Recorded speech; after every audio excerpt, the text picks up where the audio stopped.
Hello friends, ঝর্ণা শখের ছাদ বাগানে আপনাদেরকে স্বাগত। আপনারা সবাই কেমন আছেন? আশা করি আপনারা সবাই খুব ভালো আছেন। আমিও খুব ভালো আছি।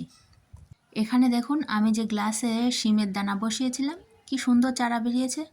এটা কিন্তু আমি ঘরে রেখেছিলাম।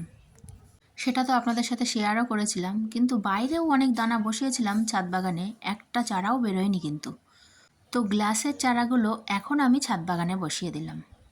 অত ছোট গ্লাসে চারাগুলো কিন্তু এর থেকে আর বড় হতো না।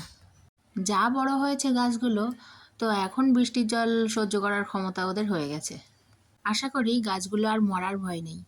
আর এদিকে দেখুন, এই বস্তায় আমি একটাই ওল বসিয়েছিলাম, সেটা তো আপনাদের সাথে আমি আগেও শেয়ার করেছি। তো এখান থেকে আমার দুটো ডাঁটা হয়েছে।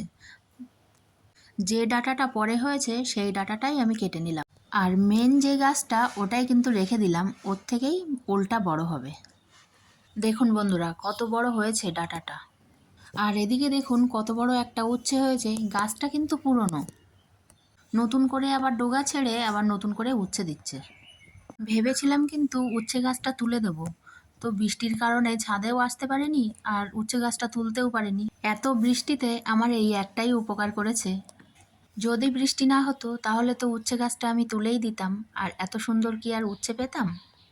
বাজারে তো এখন সবজির দাম আকাশ ছোঁয়া, আর ছাদ বাগান থেকে যদি বিনা খরচে এরকম সবজি পাওয়া যায় তাহলে কার না ভালো লাগে বলুন। তো যাই হোক, এখান থেকে আমি বেশ কিছুটা লঙ্কা তুলে নিলাম। তবে একটা জিনিস ভেবে ভালো লাগছে, লঙ্কা গাছে কিন্তু আগে আমার ছাদ বাগানে একদমই লঙ্কা হতো না, এখন ভালোই লঙ্কা হচ্ছে। কারণ আগে আমি দু একটা লঙ্কা গাছ লাগাতাম আর কুঁকড়ে যেত, আর রাগ করে আর লাগাতামই না। তারপরে এখন থেকে কি করি, কুঁকড়ে গেলেও আবার নতুন করে লাগাই। এই রকম করতে করতে এখন কিন্তু আমার ছাদে লঙ্কা হয়। কারণ কটা কুঁকড়াবে, সব গাছ তো কোঁকড়ায় না, কিছু কিছু গাছ আবার ভালোও হয়। যেগুলো ভালো হয় সেইগুলোতেই আমার লঙ্কা হয়, আর যেগুলো কুঁকড়ে যায় সেগুলো আমি তুলে ফেলে দিই। এইভাবেই কিন্তু ছাদ বাগানে লঙ্কা হচ্ছে। আর এদিকে দেখুন কিছুটা ভেন্ডিও তুলে নিলাম। এই দেখুন ছাদ বাগান থেকে আমি কতটা সবজি পেলাম। এই রকম যদি বিনা তেল সারে অর্গানিক সবজি পাওয়া যায় তাহলে কার না ভালো লাগে বলুন। ছাদ বাগানের কাজ সেরে এবার চলুন রান্নাঘরে যাই। এই দেখুন কলার কাঁদি ধরে নিয়ে চলে এসেছি। আপনারা কি ভাবছেন যে এত কচি কলার কাঁদি কেন কাটলাম? এই দেখুন আজকে আমি এই কলাগুলোই রান্না করব। এই রকম কচি কচি কলা বাটা খেতে কিন্তু দারুণ লাগে। এই কলা বাটা রেসিপিটাই আপনাদের সঙ্গে একটু শেয়ার করব। কাঁদি থেকে কলাগুলো সব ছাড়িয়ে নিলাম, আর মোচাটাকেও কেটে আলাদা করে রেখে দিলাম, ওটা আবার অন্যদিন করব। আর এই ছোট ছোট কলাগুলো মাঝখান থেকে কেটে দুভাগ করে নিলাম। আর এই কচি কলার কাঁদিটা কাটার কারণ হলো কচি কচি একটু থোড় খাওয়ার জন্য।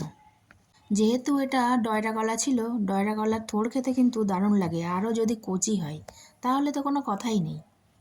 আমাদের অনেক কলা গাছ আছে, তো মাঝে মাঝে কলা বড় করা হয়, আবার মাঝে মাঝে এরকম কচি গাছও কেটে দেওয়া হয়। তবে এরকম কচি গাছ কাটলে কিন্তু কোনো ক্ষতিও নেই, কারণ কচি কলাগুলোও খাওয়া হয়, আবার মোচাও খাওয়া হয়, আর কচি থোড়টাও খাওয়া হয়। কলা গাছের কিন্তু কোনো কিছুই ফেলা যায় না।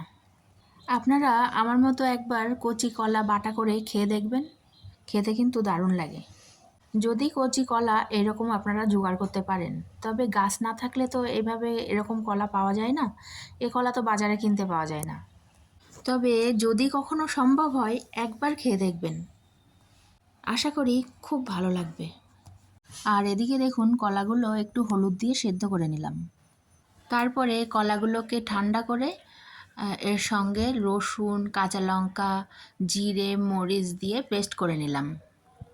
যদিও রেসিপিটা একেবারেই সোজা, খেতে কিন্তু দারুণ টেস্ট। এবার কড়াইতে তেল দিয়ে ওই পেস্টটাকে ঢেলে দেব। এবার নুন, হলুদ আর মিষ্টি দিয়ে বেশ কিছুক্ষণ ধরে নাড়াচাড়া করলেই কিন্তু রেসিপিটা রেডি হয়ে যাবে। আমি কিন্তু ভিডিওটার একেবারেই শেষের দিকে চলে এসেছি। আপনারা যারা এই ভিডিওটার শেষ পর্যন্ত দেখলেন তাদেরকে অসংখ্য ধন্যবাদ। আর যারা আমার নতুন বন্ধু আছেন তাদের যদি ভিডিওটা ভালো লাগে তাহলে লাইক, কমেন্ট, শেয়ার, সাবস্ক্রাইব করে আমার পাশে থাকবেন। আপনারা সবাই ভালো থাকবেন, সুস্থ থাকবেন, আর সবুজের সঙ্গে থাকবেন, দেখবেন মনটা খুব ভালো লাগবে। আজকের মতো এটুকুই, আবার দেখা হবে পরের ভিডিওতে। টাটা।